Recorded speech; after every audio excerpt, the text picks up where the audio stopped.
Welcome back to Conflicts of Interest. This is episode 791, and today is April 28th, 2025. I'm the host of the show, Kyle Anzalone. We got a good amount of news to get through on today's show, a lot of story dealing with the talks on ending the war in Ukraine. So I will be breaking all that down, and later today on the Kyle Anzalone show, I'm going to be interviewing Ambassador Ian Proud on similar topics. And so if you want to hear my take on the news and then later some more expert analysis, be sure you're subscribed to the Kyle Anzalone show. It is the first link in the show notes page, and every additional subscriber we can add at this point really does help. When you're first starting off a new channel, every subscriber you add is going to help you with, how they score your show and the algorithm and all of that. So the more people we could have join would be best. Even if you don't use YouTube a lot, just head on over and subscribe to the show. Of course, you could find all my work at the Libertarian Institute, antiwar.com, and on my Twitter handle at @KyleAnzalone_. Let's get into it today with this first article. I wrote it on April 25th at antiwar.com. Russian general killed by car bomb in Moscow before talks with the U.S. So a top Russian military commander was killed by a car bomb near Moscow. The attack happened just hours before U.S. envoy Steve Witkoff met with Russian President Putin. On Friday, Lieutenant General Yaroslav Moskalik was killed by a car bomb outside a city near Moscow. He served as the deputy chief of the main operate directorate of the General Staff of the Russian Armed Forces. According to TASS, Russian officials said the lieutenant general was the only person killed in the blast. Authorities believe the bomb was an IED containing submunitions and had the power of more than 300 grams of TNT. The Russian Foreign Ministry spokeswoman, Maria Zakharova, called the bombing a terrorist attack. She explained, "The main question is how to stop the war in the center of Europe, the world. We see many victims every day. Even today, a Russian general was killed in a terrorist attack in Moscow." Ukraine has conducted similar bombings in Russia during the war. There was recently a Russian, I believe general, but again a high-ranking military official who was killed with a scooter bomb. And then, of course, there was Daria Dugina, who was killed by a car bomb. There's a few others, but those are the two that really stand out to me as being similar to this one. So I don't really have much doubt or skepticism that this was conducted by the Ukrainians. There's always a possibility that it was carried out by somebody in Russia. Certainly there have been tens, if not hundreds of thousands of dead Russian service members. And so this means, mothers, fathers, brothers, children who may be really outraged that their loved one was sent to die in Putin's war in Ukraine as they see it and did it for that reason. And I'm sure there's other reasons too. Russia deals with their own homegrown terrorist issues, but I think the most likely cause, given who the victim was and how they died, it was probably Ukraine. So the attack came just hours before Trump's envoy Steve Witkoff met with Putin in Russia. Friday's talks are the fourth round of negotiations between Witkoff and the Russian president. And so let's get into those talks now. I don't really have anything else on the car bombing. I think it's worth noting that Russia seems willing to downplay it, that this is something if they wanted to. I think Vladimir Putin could go, well, you can't negotiate with the Americans because when they do, the Ukrainians start setting off IEDs in your cities, targeting your generals, and so you just can't have that. And so we have to escalate this war even more. We're not hearing that from Putin. He didn't call off talks with Witkoff. The car bombing at least wasn't a major focus of Russian statements following the meeting. And so in some ways, I think Russia seems to be willing to downplay this attack, although I certainly wouldn't be surprised if there's reciprocal type attacks in Ukraine, including, Russian missiles hitting Kiev, maybe with the goal of taking out Ukrainian military leadership. All right, so this article I wrote on April 25th at antiwar.com. Russia says Putin-Witkoff meeting made progress. So President Donald Trump's envoy traveled to Moscow on Friday to negotiate with Russian President Putin. The talks followed a car bombing outside of the city. The Russian news agency TASS reported that Witkoff and Putin spoke for 3 hours. Kirill Dmitriev, the head of the Russian Direct Investment Fund, described the talks as positive. He said, President Putin's meeting with Steve Witkoff in Moscow, we are making progress. Witkoff has met with Putin 4 times during Trump's first 3 months in office. Trump made ending the war in Ukraine one of his top priorities on the campaign trail. According to CNN, the president has privately expressed that ending the war in Ukraine has been more difficult than he anticipated.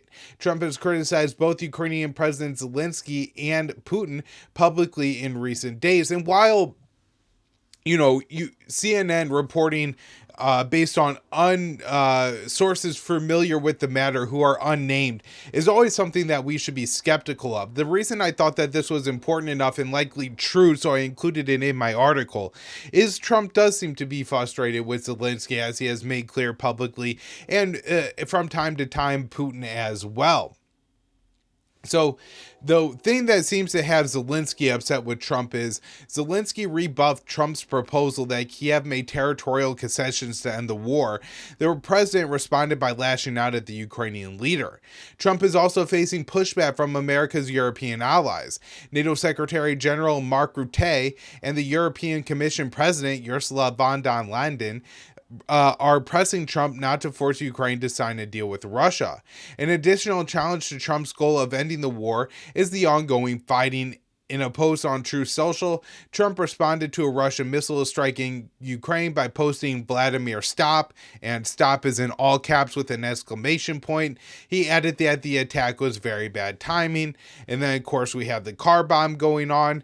But even with all of that, in a statement to the press, as the talks between Witkoff and Putin were ongoing, Trump expressed to reporters he believed a deal was close. They're meeting with Putin right now as we speak, and we've got a lot of things going on. And I think in the end, we're going to end up with a lot of good deals, including tariff deals and trade deals. We're going to make our country rich, but we're going to try to get out of that war so we can save 5,000 people a week. And that is what my aim is. I want to save 5,000 young men. They happen to be mostly Ukrainian, Russian, 5,000 young Ukrainian and Russian men. That's a big honor if I could do it. So this is interesting that Trump is focusing so much on the lives lost. It seems maybe more within Trump's realm of perspective on the war to be saying, I could save the U.S. $1 billion a month, $3 billion a month, whatever it is.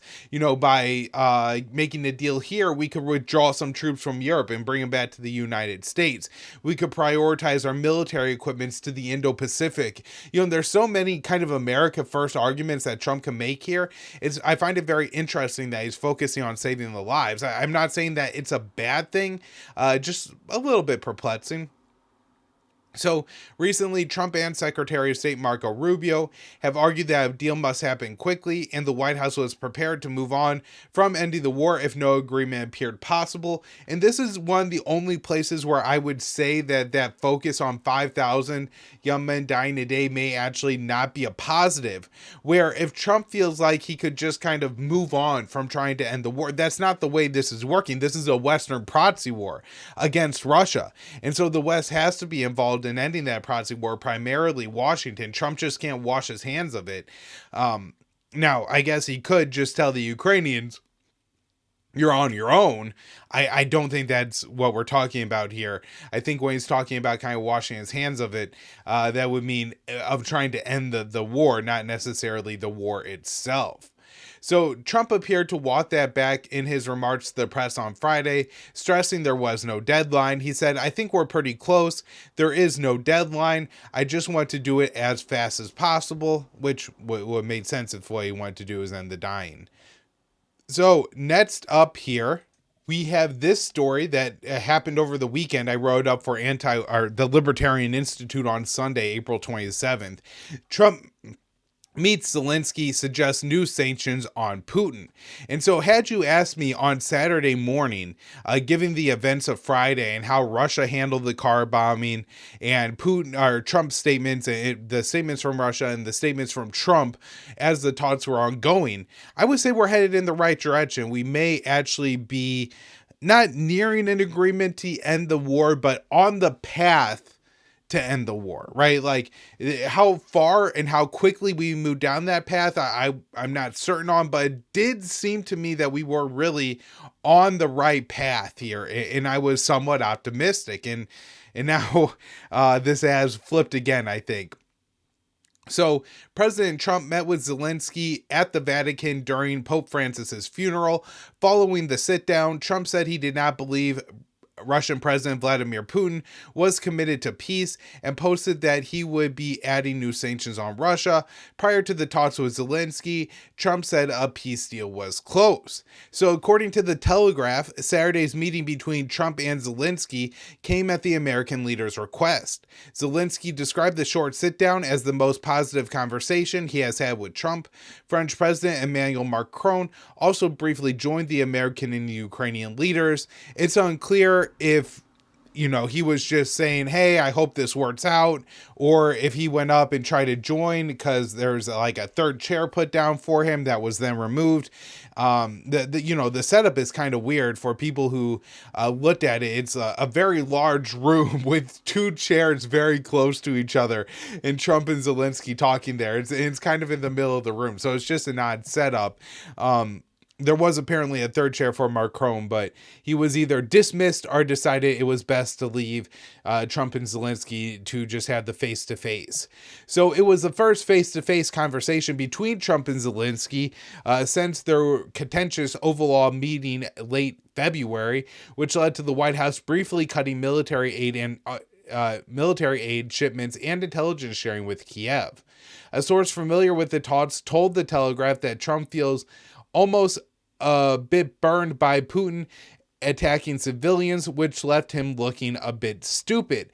And again, this is the Telegraph reporting on unnamed sources, so kind of like the CNN story in the last article, this was something I was skeptical of. It could very well not be true that Trump is feeling this way.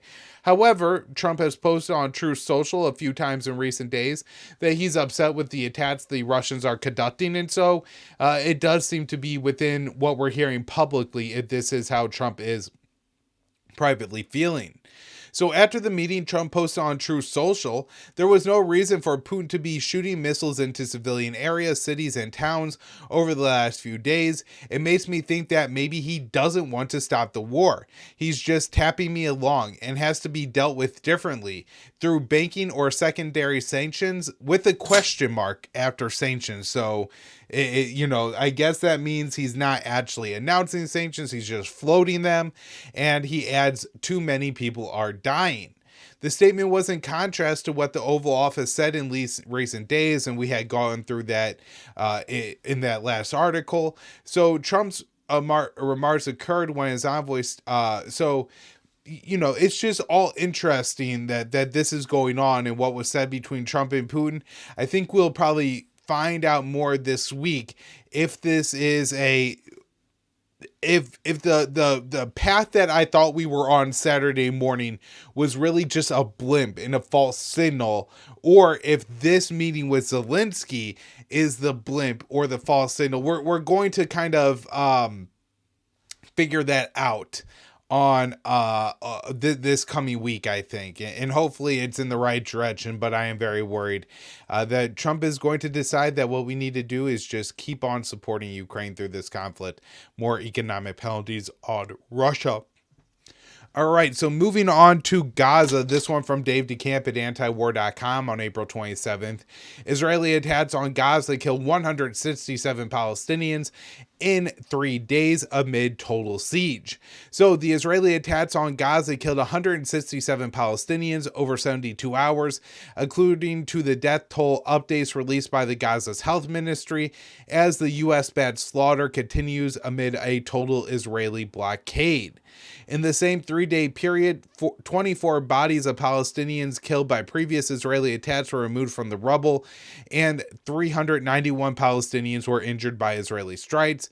The health ministry figures are based on the numbers of dead and wounded Palestinians brought to hospitals and morgues. The health ministry said there are still a number of victims under the rubble and on the streets, and ambulances and civil defense crews cannot reach them, which is basically just the way the health ministry is saying that the death toll is actually much higher than we are reporting. So on Friday, the UN's World Food Program said that it had run out of food stocks in Gaza due to the Israeli blockade. The WPF press release explained, today WFP delivered its last remaining food stocks to hot meal kitchens in the Gaza Strip. These kitchens are expected to run out of food in the coming days. For weeks, hot meal kitchens have been the only consistent source of food assistance for people in Gaza. Despite reaching just half the population with only 25% of daily food needs, they have provided a critical lifeline. And so they are saying that the last remaining food kitchens that they have in Gaza, which are currently only serving half the population, and only 20 in that half of the population is only getting 25% of the food that they need. Right? So this is already woefully insufficient anyways. But they're saying that even that is going to get shut down. So a few weeks earlier, all 25 bakeries operated by the WFP in Gaza were shut down due to a lack of food, supplies. No humanitarian or commercial supplies have entered Gaza in more than 7 weeks, as all main border crossings remain closed, the WFP explained. Felipe Laranzare, the head of the UN Palestinian Relief Agency, or UNRWA, warned on Saturday that children are starving in Gaza. The government of Israel continues to block entry of food plus other basics. Man-made and politically motivated starvation, nearly 2 months of siege, calls to bring in supplies are going unheeded, he wrote on X. Both UNRWA and WFP have said that aid is ready to be delivered to Gaza, but the shipments are being blocked by Israel. WFP explained more than 116,000 metric tons of food assistance, enough to feed 1 million people for up to 4 months, is positioned at 8 corridors and is ready to be brought into Gaza by WFP and food security partners as soon as borders reopen. But, of course, Israel, backed by the United States, is keeping those borders closed. And so when we start to see more and more pictures of Gaza starving children over the next week, just know that our government is allowing that to happen. All right, moving on to Iran, where we have negotiations going on there as well. Iran says latest round of negotiations with U.S. much more serious than before. So following the third round of negotiations between the U.S. and Iranian officials, the Iranian foreign minister said the talks were much more serious than before and expressed hope that a deal could be reached. He told reporters on Saturday following the negotiations, this round of talks was much more serious than in the past, and we gradually moved to more detailed and technical discussions. Some differences are serious, some less so. I'm hopeful about reaching a deal, but yet cautious. So, for the first time since the negotiations began earlier this month, the two sides sent working-level delegations to discuss technical details of a potential nuclear deal.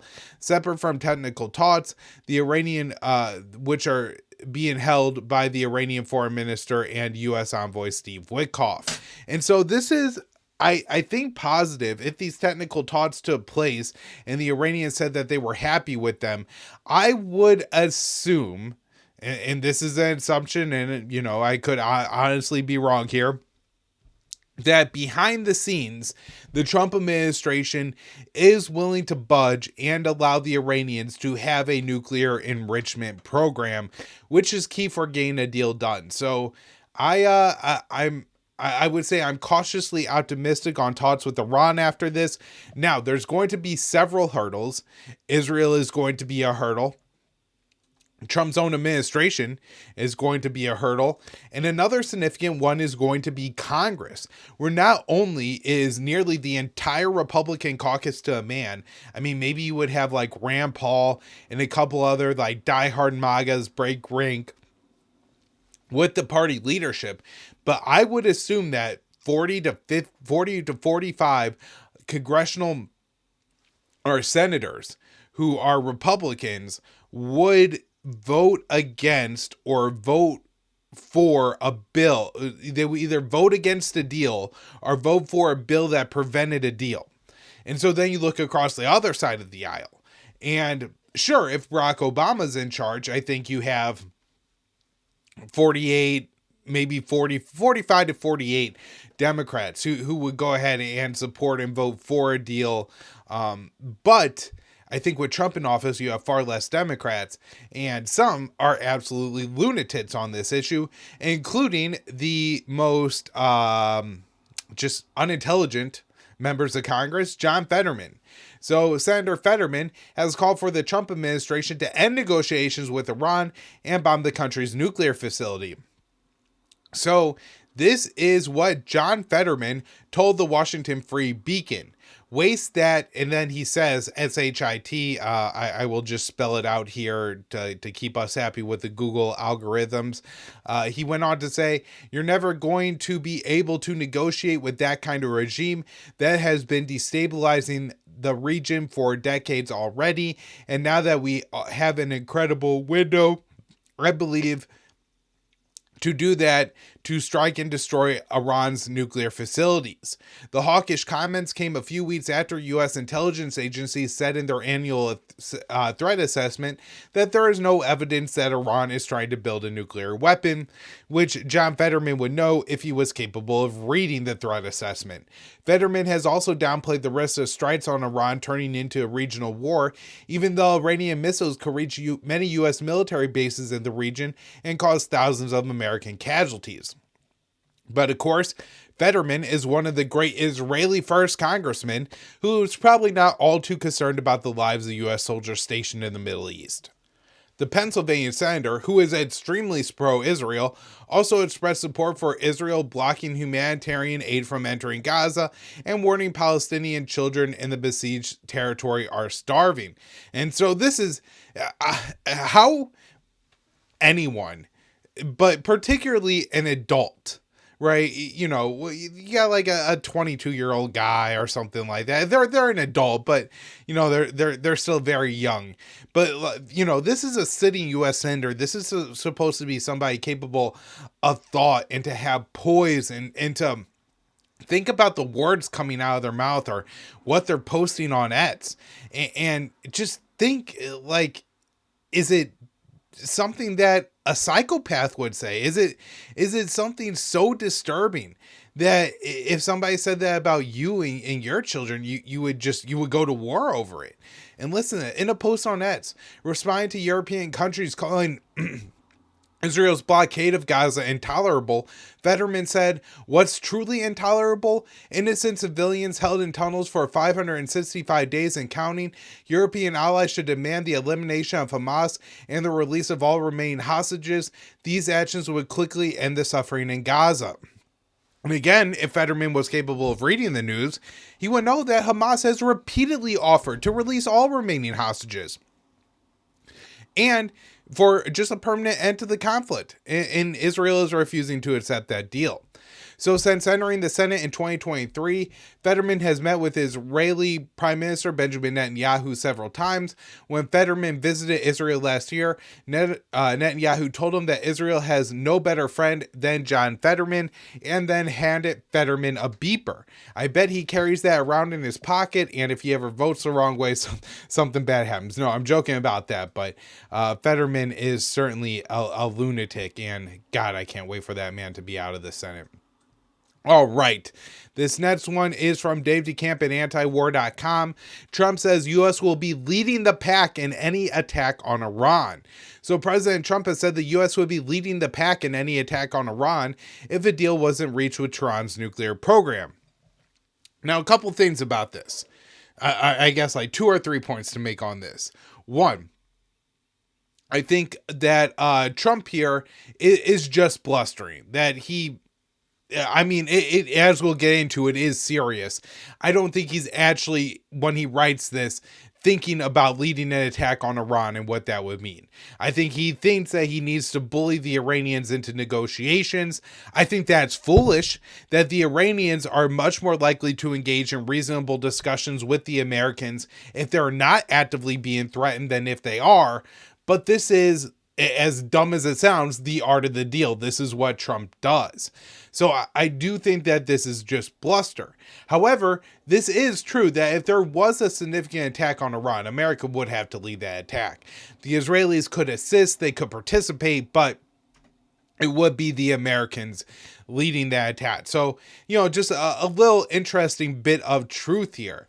Now, something else, and I don't have this tweet up here, but this is what I wrote about in today's newsletter that will be out shortly. So you can subscribe up to the email that we put out every day at the Libertarian Institute. You subscribe on the front page, and I write that. And Mike Lee, the Utah senator, posted something very interesting. This was more about Ukraine, but I think it says a lot about Israel too. He said, do Americans want Ukraine to become the next Israel? And of course, I think the point he's making as an America First congressman is, do we want to basically give Ukraine endless amounts of arms and money every year?